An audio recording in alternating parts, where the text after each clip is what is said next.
안녕하세요. 스포츠 전문 분석가 스포트라이트입니다. 개인이 혼자 시간을 투자하고 분석을 한다는 것은 사실상 매우 어려우며 시간적 여유를 가지고 분석하기에는 제한적이라고 생각합니다. 혼자 하시기보다는 분석 전문가인 저와 함께 확실한 정보, 적중률 높은 픽을 조건 없이 받아보시기 바랍니다. 매번 혼자 해도 잘 맞지 않는 분석이시라면 저희가 각종 정보를 통하여 제공하는 픽을 받아보시면서 수익에 한 걸음 더 나아갈 수 있게 해드리겠습니다. 8월 2일 K리그, J리그 축구 경기에 대한 분석을 시작하겠습니다. 삿포로는 바카요코를 앞세워 하프스페이스 돌파를 시도하고 있으나 전개가 단조로워 상대 수비에 쉽게 읽히는 경우가 많다. 사간도스는 실부카의 활동 범위가 넓은 반면 결정적인 마무리에서의 집중력이 아쉬운 편이다. 전술적 완성도보다 체력 분배와 실속 운영이 중심이 되는 경기다. 삿포로는 템포 유지에 어려움을 겪고 있고 사간도스는 실점 억제를 최우선으로 삼고 있다. 그 결과 이 경기는 확실한 우세 흐름 없이 팽팽한 중원 싸움만 반복될 가능성이 크다. 무리한 방향 선택보다는 안정적으로 손익균형을 맞출 수 있는 무 선택이 가장 합리적이다. 도야면은 후방 라인의 집중력 저하와 더불어 빌드업 시 패스 루트가 너무 쉽게 읽히고 있다. 오미야는 전방 압박부터 측면 돌파, 박스 안 마무리까지 세밀한 공격 흐름을 갖추고 있으며 기회 창출 능력에서 훨씬 앞선다. 도야면은 빌드업 안정감과 수비 조직에서 모두 약점을 보이고 있고 오미야는 전방 압박과 공격 속도에서 확실히 앞서 있다. 특히 도야면의 느린 전개는 오미야의 빠른 역습 루트를 열어주는 역효과로 이어지고 있다. 이러한 구조적 차이는 후반으로 갈수록 더 크게 드러날 가능성이 높고 결과는 오미야의 손에 들어갈 공산이 크다. 상대 약점을 정확히 찌를 수 있는 오미야의 구조가 이번 매치업에서는 훨씬 유리하다. 나가사키는 수비 간격 유지에 어려움을 겪고 있고 전방 전개에서의 창의성도 제한적인 모습이다. 센다이는 고케 중심의 템포 전환과 아라키의 침투 타이밍이 매끄럽게 맞물리며 공격 흐름을 주도하고 있다. 나가사키는 전체적인 조직력이 불안정하고 전개와 수비 모두에서 균열이 드러나고 있다. 반면 센다이는 짧은 전환과 견고한 수비로 실리를 챙기며 승점 수확을 이어가고 있다. 특히 후반 흐름에서의 안정감 차이는 이 경기의 승패를 가를 결정적 요소가 될 수 있다. 무리하게 전진하다 실점을 내줄 수밖에 없는 나가사키의 구조는 이번에도 승리를 내줄 공산이 크다. 반포레고우는 중원과 측면 전개를 나누는 데까지는 무난하지만 박스 안에서의 결정력이 아쉽다. 야마가타는 전방 3인의 조합이 다양하긴 하지만 박스 근처에서의 창의적인 플레이가 줄어들고 있는 모습이다. 공격보다는 안정적인 수비에 초점을 두고 있는 두 팀의 전술 구조가 뚜렷하다. 무리한 전진보다는 한 발 물러서서 실점을 피하는 데 집중하는 흐름이 반복되고 있다. 그리고 마무리 완성도 부족과 전개 템포의 아쉬움까지 겹친다면 이 경기는 쉽게 열리지 않을 공산이 크다. 승점 1이 서로에게 현실적인 선택이 되는 구도라면 무승부가 가장 자연스러운 결과가 될 것이다. 제프 유나이티드는 하야시 중심의 템포 유지와 두두의 측면 침투로 공격 루트를 다양하게 구성 중이다. 이와키는 전방 움직임에서의 연계는 어느 정도 존재하지만 수비 전환 시 구조가 무너지고 있다는 점이 치명적이다. 제프 유나이티드는 수비 안정성과 측면 전개에서 완성도가 높아지고 있으며 전체적인 밸런스가 무너지지 않는 흐름을 보이고 있다.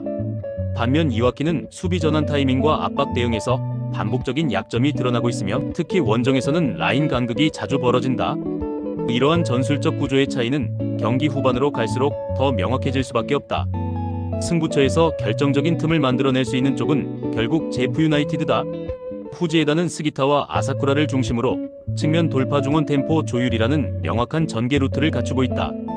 야마구치는 전개 흐름이 무겁고 중원 마이너스 수비 간 연결이 끊기며 실점 위험 구간이 많아지고 있다. 후지에다는 짜임새 있는 전개와 수비 전환 완성도가 뛰어나고 압박 타이밍도 정밀하게 맞춰지고 있다. 반면 야마구치는 구조적 거점이 여러 구간에서 동시에 노출되며 원정에서는 그 약점이 더욱 두드러지고 있다. 템포와 압박, 조직력 모두 우위에 있는 후지에다는 경기 흐름을 초반부터 장악할 가능성이 높다. 이 경기는 후지에다의 전술 집중력과 조직력이 결과로 이어질 수 있는 확실한 매치업이다. 도쿠시마는 전방에서 바셀루스를 축으로 한 공격 루트를 명확히 구축하고 있으며 중원부터 후방까지 라인 간 간격이 안정되어 있다. 에이맨은 템포 전개에서 계속해서 박자가 밀리고 있으며 후방 빌드업이 불안정한 상황이 자주 연출된다. 바셀루스라는 익숙한 자원이 중심을 잡고 있는 도쿠시마는 전술 안정감과 흐름 통제에서 뚜렷한 우위를 보이고 있다. 반면 에이맨은 전개 속도 저하와 빌드업 불안이 겹치며 전후반 모두에서 주도권을 잡지 못하는 경기들이 이어지고 있다. 특히 홈에서 구조적으로 완성도가 높아진 도쿠시마의 공격 흐름은 이번 경기에서도 결정적인 차이를 만들어낼 수 있다. 이 경기는 도쿠시마가 전술 중심과 조직력에서 확실히 앞서는 흐름으로 이어질 가능성이 높다. 오이타는 중원에서 템포를 쥐고 가려는 움직임은 보이나 전방에서의 연계와 마무리 완성도에서는 계속된 아쉬움이 반복되고 있다. 이마바리는 파트릭 베론을 중심으로 한 공격 루트가 명확하며 인디우의 이선 침투가 더해지며 전술적 입체감이 살아나고 있다.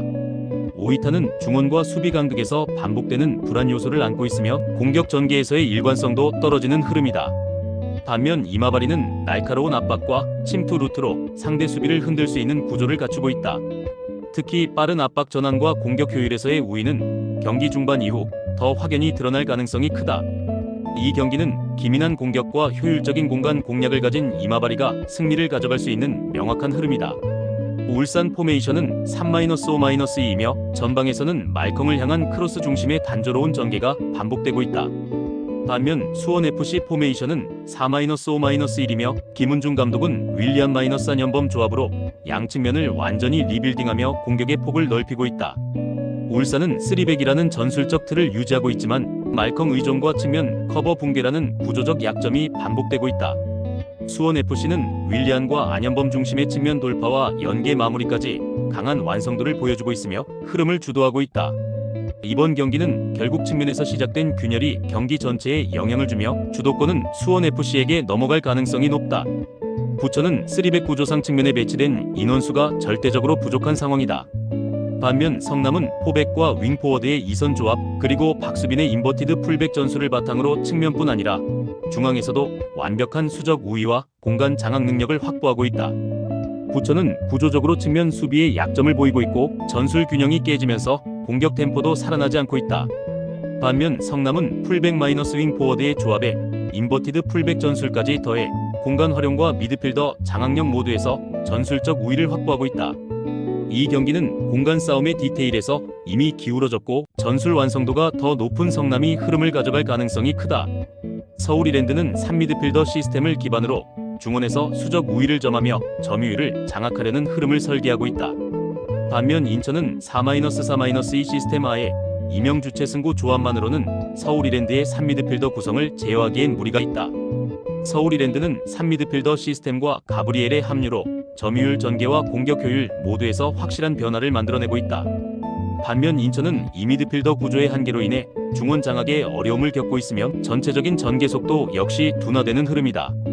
이 경기는 전술의 미세한 차이가 경기 흐름 전체를 뒤바꿀 수 있는 타이밍이며 서울이랜드가 이변을 만들어낼 가능성이 충분하다. 전남은 수비부터 단단하게 다진 후 빠른 역습으로 결정적인 찬스를 만들어내는 팀이다.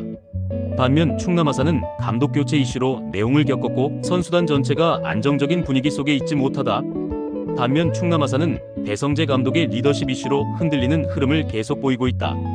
오늘 경기에서 전남은 전술적 안정감과 심리적 우위를 모두 갖춘 쪽이며 승리 기대값이 충분히 성립된다. 화성은 포백을 중심으로 좌우 풀백과 윙포워드를 동시에 활용하면서 측면에 4명을 배치하는 전형적인 수적 우위 구조를 가동 중이다. 반면 김포는 3백 구조 특성상 측면 윙백 2인 체제로 수비 커버 범위가 넓고 수적 열세가 반복되며 전환 시 흔들리는 장면이 자주 발생하고 있다. 화성은 전술적으로 측면을 장악할 수 있는 수적 구조를 갖췄고 하프 스페이스 침투 패턴 역시 점점 정교해지고 있다. 김포는 수비 전환 시 측면 커버가 무너지는 장면이 반복되고 있으며 구조적으로 수적 대응에 어려움을 겪고 있다. 이번 경기는 측면에서 리듬을 가져가는 화성이 확실한 우위 흐름을 만들 가능성이 높다. 안산은 조지훈을 중심으로 후방에서부터 안정적으로 빌드업을 전개하는 라볼피아나 전술을 구사하고 있으며 자연스럽게 점유율을 높여가며 경기의 흐름을 조율하는 구조로 득점 기회를 차곡차곡 만들어낸다. 충북 청주는 핵심 공격수 가브리엘 이적 이후 전방 전개가 무뎌졌고 결정적인 찬스에서 위력이 급격히 감소하고 있다. 안산은 빌드업의 디테일과 점유율 장악 흐름을 바탕으로 공격 전개의 완성도를 높이고 있다. 반면 충북 청주는 가브리엘 이탈 이후 공격이 단조로워졌고 위협적인 장면이 확연히 줄고 있다. 전술적 안정성과 흐름, 주도력 모두에서 안산이 앞선 경기로 주도권을 바탕으로 승리를 가져갈 가능성이 높다.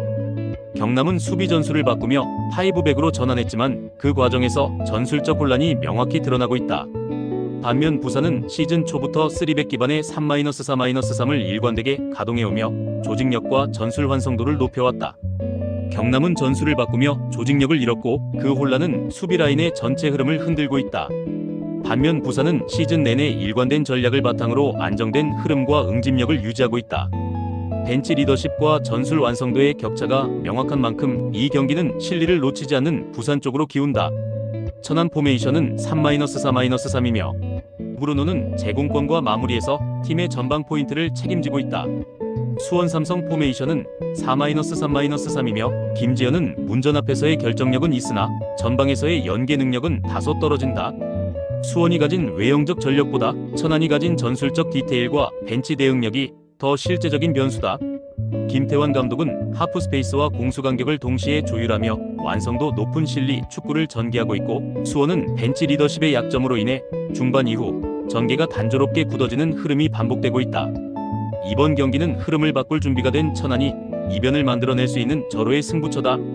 주빌로 이와타는 마테우스 페이쇼트를 중심으로 박스 근처에서 다양한 공격 옵션을 활용하며 득점 기회를 만들고 있다. 아키타는 수비적으로 내려서 있지만 전방 압박이 거의 없어 상대 전개를 차단하지 못하고 있다. 주빌로 이와타는 공격 템포, 전술 조직력, 마무리 집중력까지 모든 면에서 상승세를 타고 있다. 반면 아키타는 수비적으로 버티는 운영 외에는 뚜렷한 해법 없이 경기를 끌어가고 있으면 원정에서는 더욱 어려움을 겪고 있다. 공격의 다양성과 수비 압박 강도에서 우위를 점하고 있는 주빌로의 전술은 이번 매치업에서도 충분히 통할 수 있다. 이 경기는 주빌로 이와타가 주도권과 결과 모두를 움켜쥘 수 있는 명확한 승부처다. 스포트라이트의 분석이 마음에 드셨다면 구독과 좋아요, 알림 설정해주시면 저에게 큰 힘이 됩니다. 추가적인 조합픽과 다양한 경기에 대한 세부적인 분석과 결과가 궁금하신 분들은 영상 하단의 댓글창 꼭 확인 부탁드립니다. 스포츠 분석방에 다양한 픽스터분들이 많이 계시니 도움을 받아서 수익을 극대화하는 것도 괜찮은 방법일 수 있습니다. 그러니 며칠 지켜보신 후 마음에 드는 조합픽 탑승하는 방법도 좋을 수 있습니다. 스포츠도 이제는 전문 분야가 존재합니다. 오늘도 저 스포트라이트의 영상을 시청해주셔 감사합니다. 구독과 좋아요 한 번씩만 부탁드리며 저는 다음 영상에서 인사드리겠습니다.